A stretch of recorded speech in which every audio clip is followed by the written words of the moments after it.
What's going on, you guys? This is Cooked Vegetables back in here with another podcast for you beautiful people. How's everybody doing, man? I hope you're doing absolutely amazing wherever you are in the world. And a very happy new year to all of you. I hope you had the opportunity to spend time with your nearest and dearest over the holiday season. All right. The title of today's podcast is going to be Women Will Want to Help You on Semen Retention.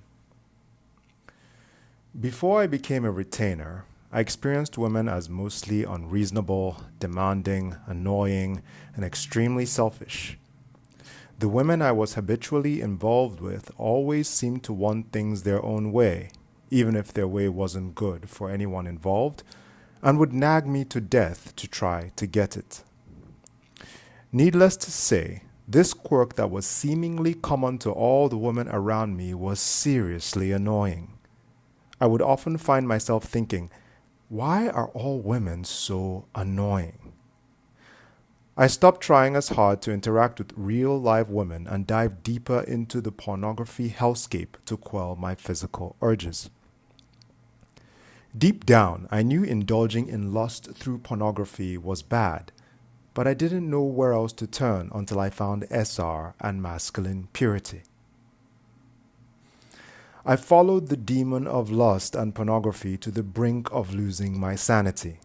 Brothers, things got so bad that I was faced with the choice to either change my ways or perish. Thankfully, the Most High God helped me find semen retention and masculine purity. As I started to clean my life up, many things started to change for the better. Like many of you, I experienced the well-reported benefits of semen retention, such as female attraction, increased luck, increased energy, and so on. Of late, however, I have noticed another rather strange benefit that has forced me to change the perception I had of women while I was a Kuma. As a retainer, I have noticed that beautiful women all of a sudden just really want to help me with whatever I'm doing. Let me give a few examples below. Number 1, moving office. I am a co-founder of a company and we recently went through a growth spurt, which meant I needed to move my team from one location to another. Needless to say, this required a lot of mental work, such as logistics, planning, etc., and also a lot of physical work, such as moving boxes, unpacking, assembling furniture, etc. When the women at work heard this was happening, many of them were tripping over themselves to volunteer to move boxes, build furniture, bring treats for everyone involved, and generally did everything they could to make the process a lot easier than it would have otherwise been. Also, a vast majority of these women were not my direct reports, so it is not like they could gain a raise or better position at the company by helping me. One of them even flew in from across the country to help. Number 2, help with actual work. In my other job as a creator, I am going through a spell with a lot of grunt work that is rather monotonous but needs to be done.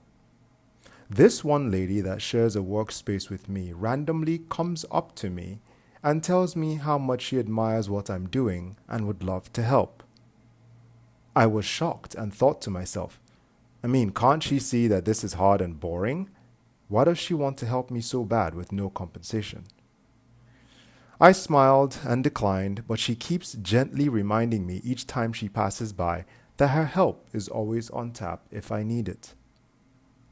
During my Coomer days, nothing like the above ever happened.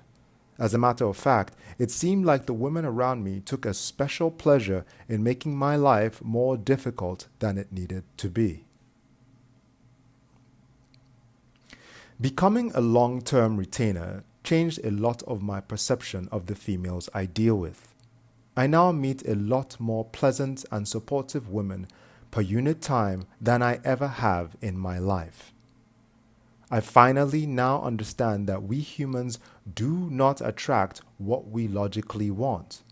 Rather, we attract what we energetically are. It is no wonder that I kept attracting selfish, whiny, narcissistic, greedy women who lacked any sort of self-control when I was a Kuma. Heck, with how low and perverted my Kuma energy was back then, I was bound to attract the worst of the worst. Now, as a son of the Most High, I meet more of his daughters, the warm, inviting, feminine, and empathetic women who help balance out my masculine intensity. The great thing is that even though I like being around them, I don't have any need for sexual interaction. I just genuinely see them as a nice addition to my life and work, for which I am grateful. Till next time, brothers, Godspeed and remain blessed. Brother Cooked.